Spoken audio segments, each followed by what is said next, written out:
What's up, nerds? It's your boy, the OG GM, coming to you live at 8:30 in the morning, a Friday morning, here on a lovely spring day for a change on a small island off the coast of Costa Rica. It is the month of March. It is the year 2023. It is the 24th day of March 2023. It is International Cocktail Day, and it's a Friday, so don't drink and drive. Speaking of Fridays, I am joined by Steve the Cat, who's tearing apart one of his toys.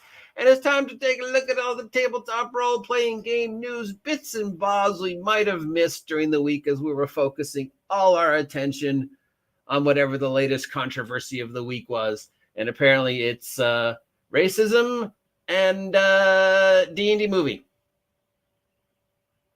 So let's get into it. Number one story, of course, is Chaosium. Chaosium has announced their plans going forward as a result of the events of January. Bit by bit, we have been wondering how each and every game company is going to respond and what companies aren't going to respond. Of course, the big ones were Paizo announcing the creation of the Open Role-Playing Creative License, or the ORC, even though it's ORCL, which spells Oracle or Orca, but it's being called the ORC. And Kobold, not Cobble, Kobold Press announcing Project Black Flag, and a couple of other companies who said, I'm going to do something. Matt Colville said, well, I'm going to make my own. Kelsey Dion from the Arcane Library said, well, I'm going to make my own. Trollord Games, creators of Castles and Crusades, the actual living legacy of Gary Gygax, said, we don't have to make our own. We already have one that is free and clear of all this nonsense. But, actually 5th edition stole our stuff, so maybe we should sue them. And a couple other companies said things. So, yeah. And one of the companies you were like, well, this doesn't really affect you, is Chaosium, because they make Call of Cthulhu and other games.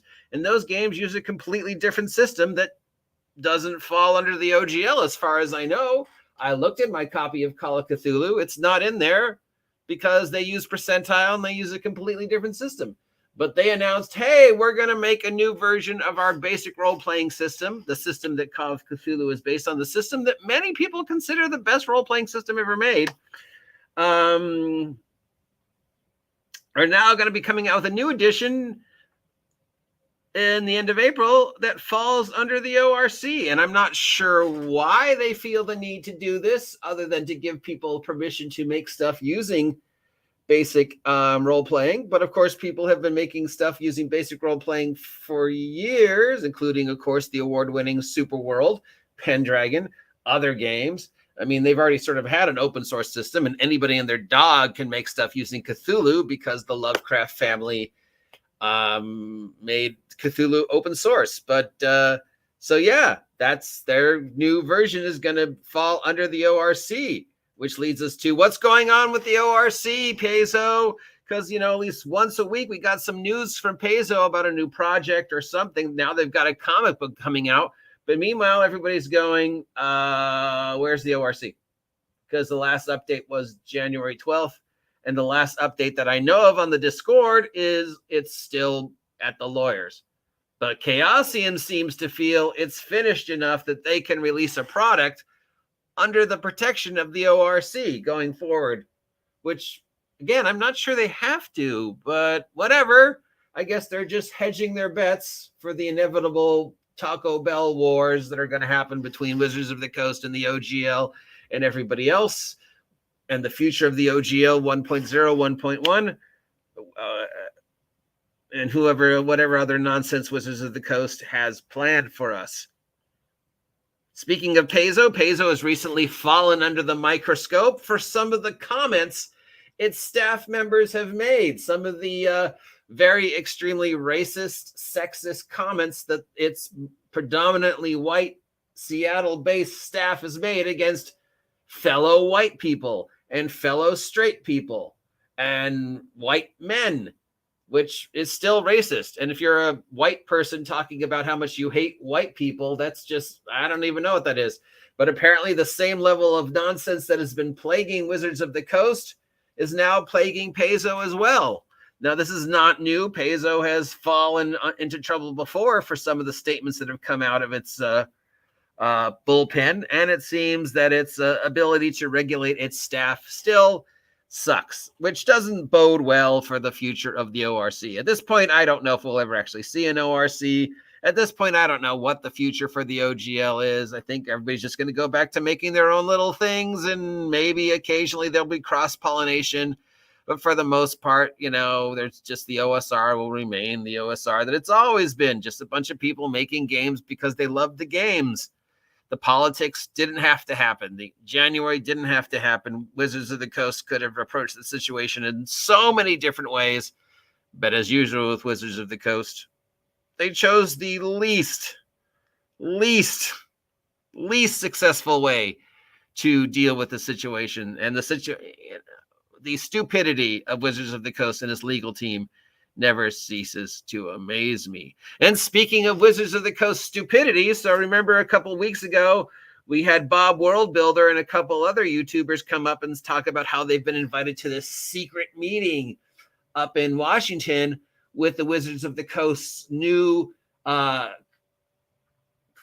community content consultant department to talk about the future of D&D and to show them secret stuff and the NDA type of stuff, where they didn't have to record it if they didn't want to, and they didn't have to talk about it if they didn't want to, and they're not going to record it or film anybody, but this is secret stuff nobody else is going to get to see. Except a week later, Wizards of the Coast announced that it's going to be doing a D&D live thing where it's going to show people all the top secret stuff. It's a 30-minute long, which is unheard of for Wizards of the Coast, a 30-minute long documentary hosted by Ginny Darling, not Jeannie D, Ginny Darling. If you're not familiar with her, she's a cosplay model, and oops, my titties fell out. So yeah, and another guy who apparently is kind of funny. And they're going to show you everything that Wizards of the Coast has planned for the next year, and apparently has something to do with the potato. So yeah, I guess you're not so special now, Bob Worldbuilder, because you got invited to this secret meeting, but then Wizards of the Coast is going to show us all the secrets anyways. So at least you get a free trip out of it, when and if they ever pay you back. And because the Wizards of the Coast engine of nonsense never ceases to end, and of course the other number one story affecting the tabletop role-playing game news of the world is the Dungeons and Dragons movie. More and more reviews are coming in. How are people able to review this movie? Oh, GGM, it's not in the theaters yet. Well, thanks to Amazon, some people were allowed access to see the film early. In a weird, roundabout, backwards way, Amazon and Hasbro did a cross-promotion where there were tickets available for Amazon Prime members on Amazon Prime that you could buy to go see a limited short run of the film in selected theaters across the country. In typical Wizards of the Coast Hasbro genius, they made the tickets extremely difficult to find, but if you went down the rabbit hole far enough, you could get the tickets and go see the movie ahead of time. So these reviews are now coming in from people who went to see the movie ahead of time. And generally the reviews are, it's enjoyable. It's fine. It's fun. Will it be a franchise? Maybe, maybe not. It's the reviews. If you ever read the reviews for Pirates of the Caribbean or Guardians of the Galaxy, it is pretty much the exact same reviews, just regurgitated and put back out with replacing words like Marvel with D&D, or replacing words like Pirates of the Caribbean with D&D. They're very innocuous. They're very harmless. They're very generic. It's a fun movie. And you know what? Despite the fact that it does not look attractive to me, it looks like it will be a fun movie if you haven't already seen this same movie 10,000 times before. Now, I've been personally against this movie since August, but a lot of other people jumped on the boycott this movie during January, except most of those people are now like, yeah, I guess I'll go see it. And I'm still like, if somebody else wants to pay for it and like my family's going or whatever, but I have no strong desire to go to a theater and see this film. It doesn't do anything for me. It's nothing I haven't seen before. If I want to see Guardians of the Galaxy, I'll just log on to Disney Plus and watch Guardians of the Galaxy, because it's basically just Guardians of the Galaxy with magic and dragons instead of sci-fi and Marvel. But apparently Jeannie D Our friend Ginny D decided to take a bullet for us, and she went and watched the 2000 Dungeons and Dragons movie, which is in some people's opinions a steaming pile of poo-poo, and in other people's opinions, genius and a great film. And on paper, it could have been a good film, but it was just bogged down with so many issues and production issues and just overacting and locations. It was just a movie that came out too soon that was doomed to fail. But for whatever reason, it was made. And the best scene, of course, is when the thief character falls into the carpet of oatmeal, which supposedly they didn't tell the actor what it was going to be. They just told him that something was going to happen. There was a trap scene for his thief, but they didn't tell him that he was going to be, jumping into a vat of oatmeal. And how many people statted out that oatmeal carpet after that movie, right? I mean, that's probably the main character of the movie that people most remember is the oatmeal carpet. Well, Ginny D watched it. She reviewed it. Needless to say, if she was comparing it from going to see the other D&D movie in general, 24 years of films since 2020, her review was less than favorable. I mean, it's an enjoyable, over-the-top, badly written piece of whatever. But if you enjoy B movies, it's fine. The sequels were actually better than the original, but it's fine. And most of the people that commented agreed with her. But strangely enough, it appears that there is a small secret cabal of people who actually love the film. And they went after her tooth and nail. One troll in particular, from what I've been told, posted multiple videos vomiting out Ginny D hate. And Ginny D, being the professional that she is, responded. And my respect for her has gone up yet another notch because she eventually just told the guy to F off. And now I think she's in the position that she could file a cease and desist against this idiot because apparently he keeps posting vlogs. And apparently there were a couple people who took extreme umbrage against her for posting a negative review of the film. So who knew that there were that many passionate people out there who still love this 2000 AD disaster of a film? But now we have the brand new one, which supposedly is okay. And speaking of film, if you want to know what's going on with Mongoose Publishing, another company who may or may not be affected by the events of January, our friend Grim Jim has a chance to interview some of the creators from Mongoose Publishing, and I've posted a link down below.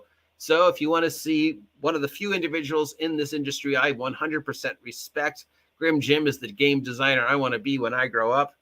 You can watch Jim interview Matt from Mongoose talking about Mongoose Publishing.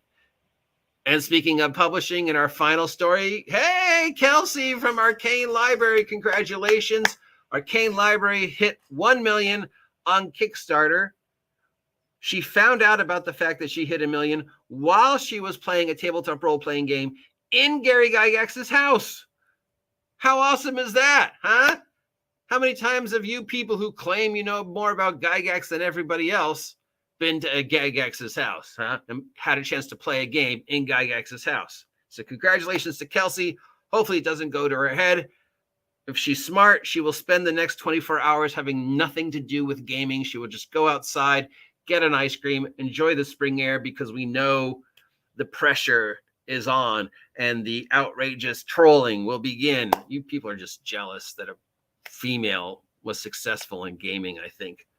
But I don't know. Maybe the game is a big pile of poop, or maybe it's the greatest thing ever. I won't know till I receive my copy, which hopefully will be soon. But again, congratulations to Kelsey. Way to go. And that's it.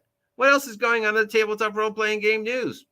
That's about it. I mean, mostly Wizards of the Coast, and the big news, of course, being Chaosium jumping on the ORC bandwagon, even though the ORC doesn't exist yet.